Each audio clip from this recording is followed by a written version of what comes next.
कविता भारत भारती। अब हमने अतीत खंड पढ़ा था लास्ट क्लास में, अभी करेंगे वर्तमान खंड। वर्तमान खंड का विश्लेषण। मुख्यतः वर्तमान खंड तथा गौणता अन्य खंडों के अंतर्गत गुप्त जी ने वर्तमान भारत की दुर्दशा के चित्र खींचे हैं। वर्तमान समय में हमारी दुर्दशा कैसी हो गई है, हमारे देश की हालत कैसी होगी, ये सब उन्होंने बताया है। वे बताते हैं कि इतने स्वर्णिम अतीत के बाद भारत की दुर्गति किन कारणों से हुई, हमारी दुर्गति होने का कारण क्या थे। जिस प्रकार भारतेंदु ने भारत दुर्दशा में भारत के पतन के कारणों का समग्र विश्लेषण करते हुए आंतरिक तथा बाह्य दोनों कारणों पर बल दिया था, वैसे ही मैथिली शरण गुप्त ने भी जो अपनी दुर्गति का कारण बताया वो आंतरिक कारण बताया। आंतरिक कारण दो प्रकार के हैं। पहला, वे सब कुरीतियां जो हिंदुओं में व्याप्त थी। अब कुरीतियां कौन कौन सी हैं? जैसे साधुओं की पाखंडता, साधु लोग जो है पाखंडी थे, लोगों को लूटने का काम करते थे। पंडितों की अज्ञानता, क्षत्रियों की विश्वोन्मुखता, वैश्यों का लालच, बेजोड़ विवाह, अंध परंपरा पालन, मतलब परंपरा का आंख बंद करके पालन करना, अंध परंपरा पालन बोलते हैं। नशेबाजी, जैसे महाभारत में देखा जो भीष्म थे, इतने बलवान थे, इतने समर्थ थे, लेकिन परंपराओं के पालन के लिए उन्होंने कई अन्याय किए, जिसकी वजह से महाभारत का युद्ध भी हुआ। और परंपरा को तोड़ करके अगर दुर्योधन का साथ छोड़ते तो वो युद्ध ना हुआ होता। तो ऐसे ही बहुत सारी चीजें, हम पुरानी परंपराओं को पालने के लिए, पुरानी परंपराओं को चलाने के लिए बहुत सारी गलत चीजें कर देते, जिससे हमारा ही पतन होता है, जिससे हम ही डिक्लाइन होते हैं। नशेबाजी वो सबसे बड़ा रीजन है। आंतरिक कारणों में दूसरा कारण क्या है? बौद्ध तथा जैन आदि धर्मों का उभरना। अब पहले तो हिंदू ही धर्म था, अब धीरे धीरे क्या हो गया, बौद्ध धर्म आया, जैन धर्म आया, और अपनी मूल परंपरा पर ही उन्होंने चोट की। तो इस वजह से जो है हमारी दुर्गति हुई। बाह्य कारणों में पुनः दो कारण का उल्लेख किया है। बाहरी कारण में दो कारण है। पहला, इस्लामी आक्रमण तथा ब्रिटिश आक्रमण। पहले तो इस्लाम, मुगलों ने आक्रमण किया, हमारे मंदिरों को तोड़ा, मस्जिदें बनाई, ठीक है। अब उन्होंने इतना देश में नाश कर दिया, उसके बाद रही सही कसर की इन्होंने अंग्रेजों ने पूरी कर दी। अंग्रेजों ने हम पर अधिकार किया। उन्होंने इस्लामी आक्रमण की आलोचना ब्रिटिश आक्रमण की तुलना में अधिक की है। मतलब भारत को तोड़ने का काम अंग्रेजों ने कम, इस्लाम ने ज़्यादा किया है। इस्लाम ने पहले से ही भारत को कमज़ोर कर दिया, जिसका फ़ायदा अंग्रेजों ने उठाया, ठीक है। पहला, ब्रिटिशों की अधिक आलोचना से पुस्तक पर प्रतिबंध का खतरा था। दूसरा, ब्रिटिश ज्ञान विज्ञान को वे सचमुच भारत के उदय का माध्यम समझते थे। अब ब्रिटिशों को अधिक आलोचना क्यों नहीं करी? कि अगर वो ब्रिटिश जिस समय वो ये पुस्तक लिख रहे थे तो यहाँ पर ब्रिटिश ही थे, अगर उनकी ज़्यादा आलोचना करते तो पुस्तक ही नहीं छपती, उनकी जो भी उन्होंने लेख लिखे वो छपते नहीं। और दूसरा, वो ये भी मानते थे कि अंग्रेजों ने बहुत कुछ ऐसा भी किया जिससे भारत की तरक्की हुई है, जैसे ट्रैवलिंग की थी, रेल ट्रैक बिछाना, हॉस्पिटल्स बनाना, स्कूल्स बनाना, बहुत सारी चीज़ें उन्होंने की थी।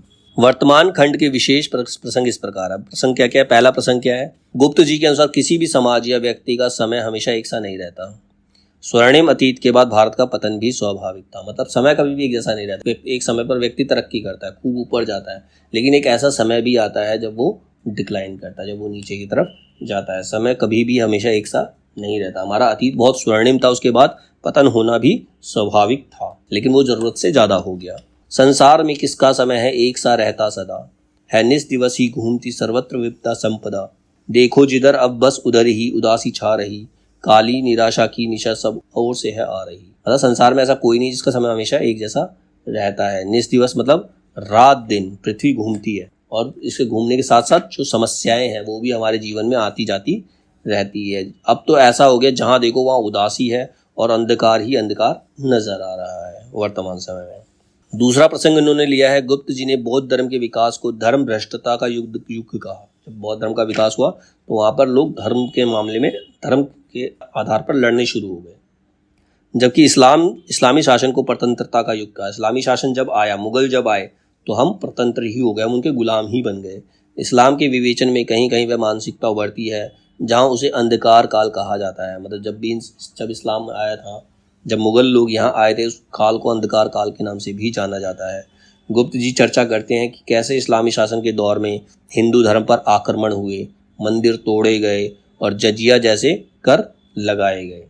अब लाइन लिखते हैं ये, हे निष्ठुरों के हाथ से सुरमूर्तियां खंडित हुई, बहु मंदिरों में वस्तुओं से मस्जिदें मंडित हुई, जजिया सरीखे कर लगे, यह बात वही सिद्ध हुई, जो प्राप्त हो परतंत्रता में दुख थोड़ा है वही, जो हो हमारी दुर्दशा का अंत बाकी ना रहा, हाँ क्या कहे कितना हमारा रक्त पानी सा बहा। मतलब जब मुगल आए तो इतने निष्ठुर थे, उन्होंने हमारे देवों की मूर्तियों को खंडित कर दिया, हमारे धर्म पर टैक्स लगाना शुरू कर दिया, ठीक है, मंदिरों की जगह मस्जिदें बनाना शुरू कर दिया।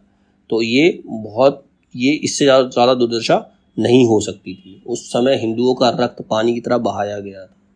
गुप्त जी ने इस्लाम की समग्र निंदा नहीं की, मतलब हर जगह उन्होंने निंदा नहीं की। जिन लोगों ने अच्छे काम किए उनकी प्रशंसा भी की है।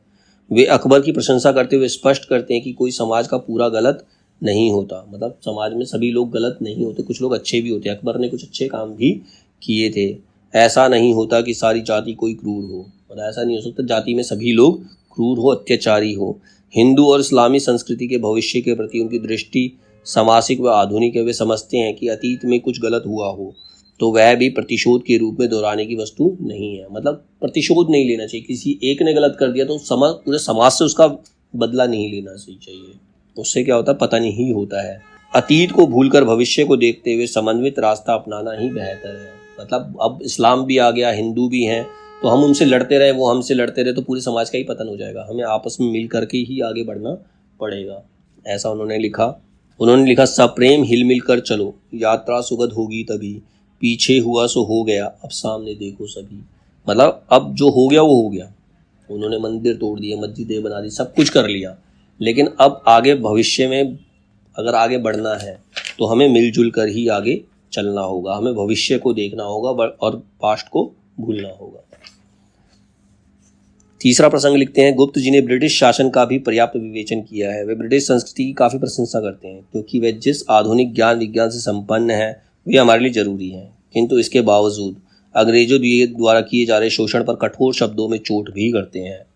ब्रिटिश शासन के प्रति उनका दृष्टिकोण निम्नलिखित बिंदुओं में स्पष्ट होता है। क्या लिखते हैं, ब्रिटिशों का आगमन हमारे देश का सौभाग्य ही था क्योंकि उनके आने से नई टेक्नोलॉजी हमारे देश के अंदर आई। देते हुए भी कर्म फल हम पर हुई उसकी दया, भेजा प्रत्युद्धार उसने ब्रिटिश राज यहाँ नया। मतलब ये जो ब्रिटिश राज है वो भगवान ने ही भेजा है ताकि हमारे पास एक नई टेक्नोलॉजी आ सके, नई तकनीक आ सके, जिससे हम आगे बढ़ सकें। लिखते हैं, गुप्त जी ने अंग्रेजों द्वारा किए जा रहे आर्थिक शोषण व धर्म बहिर्गमन से चिंतित थे। धन मतलब वो क्या है, बाहर जो हमारी संपदा है उसको बाहर ले जाते हैं प्रतिदिन। दादा भाई नौरोजी राष्ट्रवादी अर्थशास्त्र को जन्म दे चुके थे। भारतेंदु भी यह सूत्र दे चुके थे कि भारत का विकास स्वदेशी उत्पादन से ही संभव है। 1907 ईस्वी में महावीर प्रसाद द्विवेदी ने संपत्ति शास्त्र नामक पुस्तक लिखी। उन्होंने एक पुस्तक लिखी जिसका नाम था संपत्ति शास्त्र, जो धन बहिर्गमन का सूक्ष्म विश्लेषण करती है। मतलब जो हमारा धन है विदेश जा रहा है उसके ऊपर उन्होंने एक पुस्तक लिखी जिसका नाम था संपत्ति शास्त्र, और ये लिखी थी महावीर प्रसाद द्विवेदी ने। ठीक है, क्वेश्चन आ सकता है, संपत्ति शास्त्र पुस्तक किसने लिखी है? महावीर प्रसाद द्विवेदी ने लिखी। और किसके ऊपर लिखी है? धन बहिर्गमन, मतलब जो हमारा भारतीय धन है, हमारी भारतीय संपदा है, वो हमारे देश से बाहर जा रही है। वे उस शोषण प्रक्रिया से परिचित हैं जिसमें भेदभाव मूलक कराधान के कारण मैनचेस्टर का माल सस्ता हो जाता है जबकि भारतीय माल महंगा हो जाता है। अब क्या करते हैं, टैक्स लगा देते हैं, भारतीय चीज़ों पर डबल टैक्स लगा देते, तो महंगा हो तो कोई खरीदेगा नहीं, और जो बाहर से माल आ रहा है उस पर कम टैक्स लगाते हैं, तो वो सस्ता होता तो वो खरीद लेंगे। तो ये उनकी चाल थी। उन्होंने सर टॉमस मुनरो का एक कथन था, भारत भारती में उद्धृत किया है, हिंदुस्तानी माल विलायती माल की अपेक्षा कई गुना अच्छा होता है। मतलब ये सर टॉमस ने खुद कहा था, हिंदुस्तानी माल जो है विलायती माल की अपेक्षा अच्छा होता है। सच तो यह है कि यूरोपियन शॉल मुफ्त में मिलने पर भी हम उनका व्यवहार नहीं करना चाहते। अगर यूरोपियन शॉल उन्हें फ्री भी मिले तो भी उसको इस्तेमाल नहीं करेंगे। यही समस्या भारत भारती में कई स्थानों पर भी व्यक्त हुई है। लिखते हैं, जो देश कच्चा माल ही उत्पन्न करके शांत है उसका पतन एकांत है, सिद्धांत है, निर्भ्रांत है। मतलब जो देश कच्चा माल उत्पन्न कर रहा है और उसमें शांत है, संतुष्ट है कि हमने खेत में उगाया और बेच दिया, अगर वो उसको बनाता नहीं, उसमें अगर वो चेंजेस नहीं करेगा तो उसका पतन होना अनिवार्य ही है, पतन हो ही जाएगा। आती विदेशों से यहाँ सब वस्तुएं व्यवहार की, धन धान्य जाता है यहाँ से, यह दशा व्यापार की। अब यहाँ की दशा क्या है, जो सारा माल हमारा लेकर के, सारी चीजें हमारी लेकर के वहां पर उसको बना करके वापस हम ही लोगों को बेच देते हैं। जो वस्तु देखो made in England, Italy, Germany, Japan, France, America व अन्य देशों की बनी हो, सजीव मनुष्य हम निर्जीव से हैं हो रहे, घर में लगाकर आग अपने बेखबर हैं सो रहे। हमने खुद अपने घर में आग लगा दिया, अपना माल उनको बाहर भेज दिया। अब उस पर जो चीजें टैग लगा आता है, made in Italy, made in Japan, made in Germany, ये सब टैग लग कर आता है और हम उसी को महंगे दामों में खरीदते हैं। तो ये हम अपने घर में खुद ही आग लगा रहे हैं। अगला प्रसंग इसके अंदर है 19वीं सदी के अंतिम 25 वर्षों में, 19th सेंचुरी के लास्ट 25 ईयर्स जो थे, यानी कि मान लो 1875 से 1900 तक, आखिरी 25 वर्षों में भारत में 28 अकाल पड़े। 25 ईयर्स में 28 अकाल पड़े हैं, 25 सालों में 28 अकाल पड़े। इसका उल्लेख गुप्त जी ने भारत भारती में किया और इनमें 4 करोड़ लोगों के मर जाने तथा बहुतों के लगातार बुभूषित रहने की पीड़ा व्यक्त की है। मतलब 4 करोड़ लोग तो मारे जाने की आशंका है और उसमें से कई लोग भूखे मर रहे हैं, भूखे रहने की पीड़ा भोग रहे हैं। उनको एक वक्त का खाना मिलता है, 2 वक्त का नहीं मिलता, ऐसे भी लोग हैं। तो ऐसे अकाल भारत में क्यों पड़े? वो लिखते हैं, वे पेट उनका पीठ से मिलकर हुआ क्या एक है, मानो निकलने को परस्पर हड्डियों में टेक है। निकले हुए हैं दांत बाहर, नेत्र भीतर हैं धसे, किन शुष्क आंतों में न जाने प्राण उनके हैं फंसे। मतलब जो पेट है वो पीठ से मिल गया है, मतलब कुछ बचा ही नहीं है, सिर्फ एक हड्डियों का ढांचा रह गया, आंखें अंदर धंस गई हैं। अब उनके प्राण कहाँ फंसे ये नहीं पता चलता, मतलब बस मरना ही बाकी रह गया और सब कुछ हो चुका है उनके साथ। अगला प्रसंग लिखते हैं वो कि गुप्त जी ने किसानों की दुर्दशा पर भी विस्तार पूर्वक लिखा। वे दिखाते हैं कि अंग्रेजी शासक ने किस प्रकार किसानों की जमीन छीन ली और अंधाधुंध लगान वसूली ने कैसे उनके ऋण और ब्याज के दुष्चक्र में फंसा दिया। मतलब उन्होंने इतने टैक्स लगा दिए, इतना ब्याज लगा दिया कि वो अपनी ही जमीन गिरवी रख रख के बेघर हो चुके हैं। ये वही समस्या है जिसने आगे चलकर प्रेमचंद ने गोदान में तथा रेणु ने मैला आंचल में सूक्ष्मता से दिखलाया है। गुप्त जी लिखते हैं, मतलब यही समस्या आगे प्रेमचंद ने लिखी गोदान के अंदर। वो उसमें भी क्या था, भूमि नहीं है तो लोग गरीबी में फंसे हुए हैं, ब्याज में फंसे हुए हैं, लास्ट में गोदान के चक्कर में जो और उधार ले लेते हैं, ऐसे ही होता है ना उसमें। तो वो लोग गरीबी के कुचक्र में फंसकर, ब्याज के कुचक्र में फंसकर लास्ट में मर ही जाते हैं। मैला आंचल में भी यही बताया गया है। ठीक है, अब गुप्त जी लिखते हैं, हो जाए अच्छी भी फसल पर लाभ कृषकों को कहाँ, आता महाजन के यहाँ वह अन्न सारा अंत में, अधपेट रहकर फिर उन्हें कांपना हेमंत में। कहता अगर अच्छी फसल हो भी जाए तो उसका फायदा किसानों को नहीं मिलता। किसके पास जाता? सारा महाजन के पास, जिनसे उन्होंने उधार लेकर फसल उगाई थी। वो सारा धन, वो सारा अन्न ले जाते हैं और लास्ट में इतनी मेहनत करने के बाद भी हेमंत मतलब सर्दी में कांपने के अलावा उनके पास कोई और रास्ता नहीं रह जाता। अगला प्रसंग गुप्त जी लिखते हैं, गुप्त जी वर्तमान की दुर्दशा में साहित्यकारों की भूमिका बताना भी नहीं भूलते। साहित्यकार जो साहित्य लिख रहे हैं वे रीतिवादी मानसिकता पर भी चोट करते हैं, क्योंकि इन्हीं कवियों ने राधिका कन्हई को बहाना बनाकर अपनी ही वासनाओं को उद्घाटित किया तथा साहित्य अपने दायित्वों से भटक गया।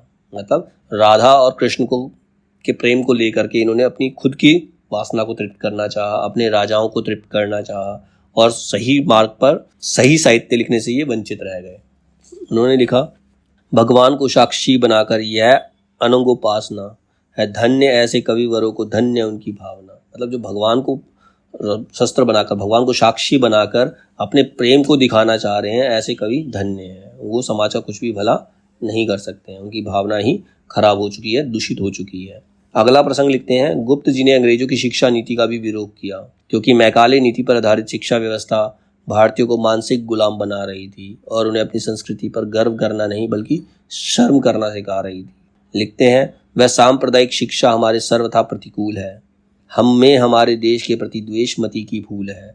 मतलब वो ऐसी शिक्षा दे रहे थे कि जो हमारा अतीत है, जो भी हमारे, उसको गलत बता रहे थे, उन चीज़ों से हमें अलग कर दे, पृथक कर रहे थे, उनके अगेंस्ट कर रहे थे, अपनी रीति रिवाजों, अपनी परंपराओं से अगेंस्ट कर रहे थे। तो ये गलत था। भारत में शिक्षा का विकास नहीं हो पाना भी उनकी नज़र में एक बड़ी समस्या है। लिखते हैं, सैकड़ों पीछे यहाँ 10-20 शिक्षित जन नहीं, मतलब 100 में से 10 भी, मतलब 10% लोग भी शिक्षित यहाँ पर नहीं है। अब वर्तमान खंड की कुछ महत्वपूर्ण काव्य पंक्तियाँ हैं जो उन्होंने लिखी हैं। लिखते हैं, जिस लेखनी ने है लिखा उत्कर्ष भारतवर्ष का, लिखने चली अब हाल वह उसके अंतिम अपकर्ष का। मतलब जिस लेखनी ने, जिन कवियों ने भारतवर्ष का उत्कर्ष लिखा था, अपने अतीत का वर्णन किया था, वह अब भारतवर्ष का अपकर्ष मतलब उसका पतन भी लिखने जा रही है, उसका पतन लिख रही है। अब भारत कहो तो आज तुम क्या हो, वही भारत अहो, हे पुण्य भूमि कहाँ गई वह तुम्हारी श्री कहो। पूछ रहा है कि भारतवर्ष आज भी वही भारतवर्ष है, वो पुण्य भूमि जो पहले हुआ करती थी, उसका जो मान हुआ करता था, वो कहाँ चला गया।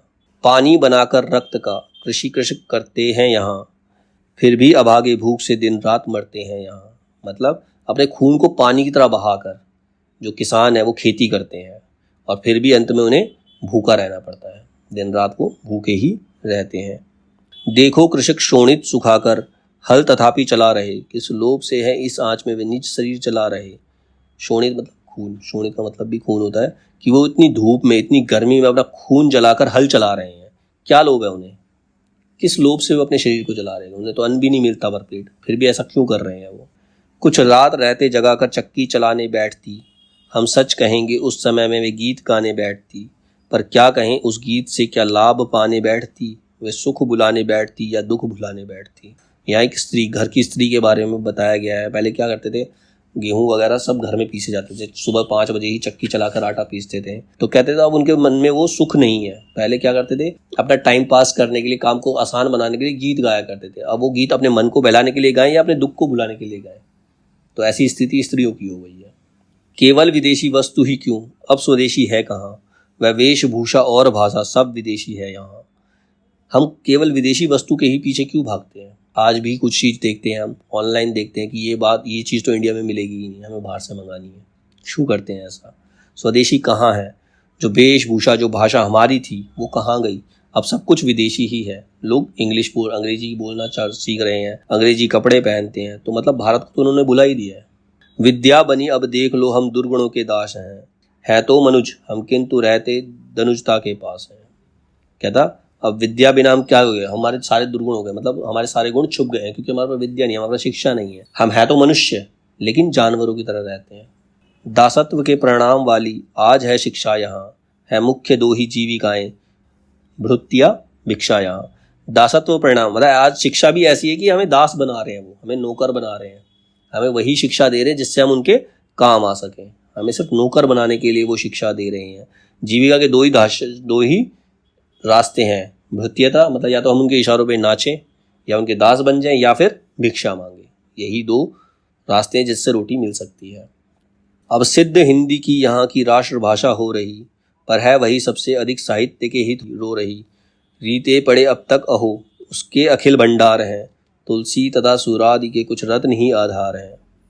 मतलब अब हिंदी जो राष्ट्रभाषा थी उसकी भी दुर्गति हो रही है, उसमें भी लिखने वाले लोग बचे नहीं हैं। सूरदास और तुलसीदास जैसे रत्न अब कुछ ही रह गए हैं हमारे देश के अंदर। उद्देश्य कविता का प्रमुख श्रृंगार रस ही हो गया, उन्मत्त होकर मन हमारा अब उसी में खो गया। कवि कर्म का मुक्ता बढ़ाना रह गया देखो जहां, बस वीर रस भी स्मर समर में हो गया परिणत यहाँ। अब कविता का उद्देश्य केवल श्रृंगार रस हो, लोगों को मन बहलाना, लोग आनंद देना, यही हमारी कविता का उद्देश्य रह गया है।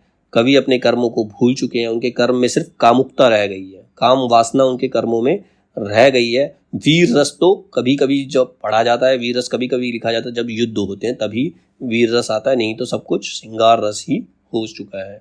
होती रही गार्गी अनेकों और मैत्रेयी जहां, अब है अविद्या मूर्ति सी कुल नारियां होती वहां।